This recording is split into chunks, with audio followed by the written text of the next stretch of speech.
Barbados is now in a position to finance its development. The Barbados Independent Film Festival gets underway with a thumbs up from an American star. And in sports, Pineland still large and in charge in the Next Gen Under-23 basketball tournament. Credible, balanced, committed. This is the CBC Evening News. A very good evening to you. I'm Ryan Broom. In our top story tonight, with more than $9 billion in savings, Barbados is more than capable of financing its own development. And that's the direction which Prime Minister Mia Amor-Motley wants to see the island go. Ms. Motley was speaking at the unveiling ceremony and cocktail reception for the Enterprise Growth Fund Limited, which is celebrating its 21st anniversary. Our Lisa Broom has the details. As Barbados begins the steady trek back to economic stability, Prime Minister Motley says there are enough resources available that the island does not have to depend so heavily on investment from the outside. How do we continue, therefore, to labor under the misbelief that we are neither a shareholding democracy or that we are not entrepreneurial? How do we continue to believe that our growth depends purely on foreign direct investment when we have in excess of $9 billion within our shores available, if appropriately stimulated, to help in the process of strategic growth such that our economy can grow and our fiscal circumstances return to a level of health? Ms. Motley says a major part of the problem is that lack of movement. But more importantly, there are not enough mechanisms in place to ensure that the financing gets into the hands of those who can make the best use of it. I grew up in a Barbados where people said that there was an incapacity for Barbadians to be entrepreneurial. And yet you and I see across this country, from St. Lucie to St. Philip, every day, every week, every weekend, Barbadians being entrepreneurial. Some may argue both legally and illegally, but nevertheless entrepreneurial. Similarly, we were told that we were not a shareholding democracy, but yet we have a credit union movement that has in excess of 100,000 members. Ms. Motley says the next stage of Barbados' development is empowering people to see the region as their own domestic marketplace. Her comments came shortly before she joined with senior officials at the Enterprise Growth Fund Limited to unveil a plaque to mark their new location. Lisa Broom, CBC News.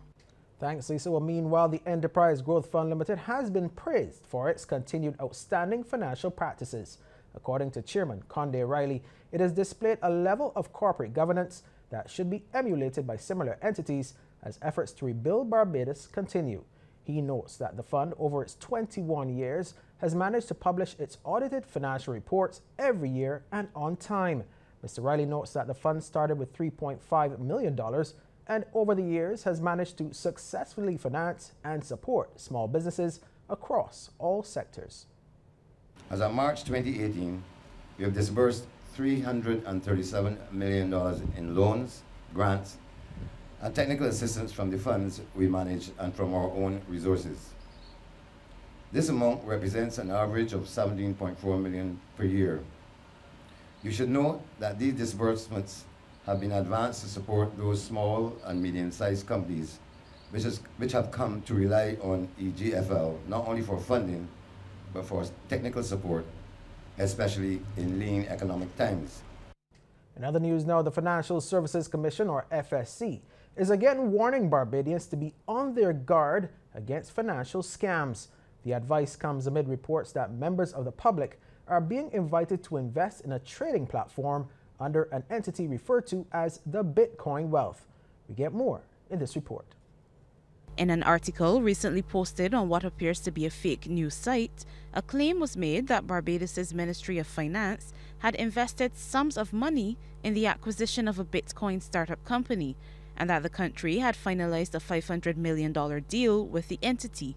Chief Executive Officer of the Financial Services Commission, Kester Guy, has advised the public to exercise extreme caution when considering investment decisions in any type of offering. He says there are legitimate investment opportunities available and advised that people should, at the very least, do a basic search to see if and where the company is registered to do business. He further advised that the public should not solely rely on information provided by the company encouraging investment, but should consider these 4 common warnings of investor scam. Is it promising you high returns and low risk? Did you get a hot tip or insider information? Are they pressing you to buy or act now? And is the seller registered to sell investments?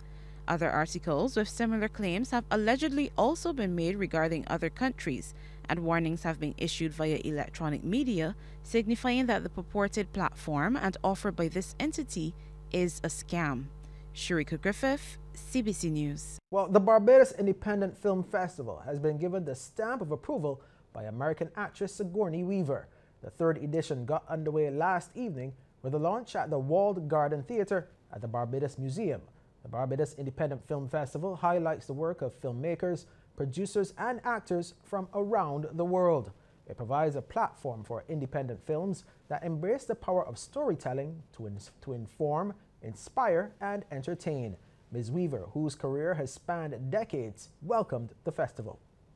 It was my friend Stephen Lang, with whom I just did 2 more avatars, who I guess is on the board and came here the first year or the second year. And, you know, he told me a little bit about it, but he didn't say enough about how wonderful it was. But I thought with the purpose of the festival, which is to encourage independent film and the, you know, aspiring film community actors here, I think it's the perfect time, because I think from the kids I met today at the community college, there's so much talent here, and you know, it's time to go for it. Meanwhile, co-founder of the festival, Sir Trevor Carmichael, says the event, now in its 3rd edition, has grown, quadrupling in size. Not only in terms of the number of films that have been submitted and are being screened, but also in terms of the quality of films, the variety of films. It's just been amazingly good.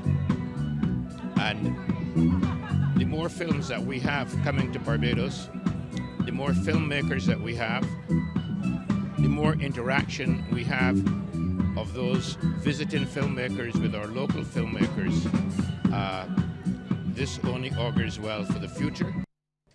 Some crime news now. Police investigations continue into the 2nd shooting death in a matter of days. Dead is Ronald Rudder. Police say he was reportedly sitting alone at a house at Ridgeway, the Pines, St. Michael around 5 last evening when a number of gunshots were heard. People who were socializing in the area ran away. They discovered Rudder's body lying in the road when they returned.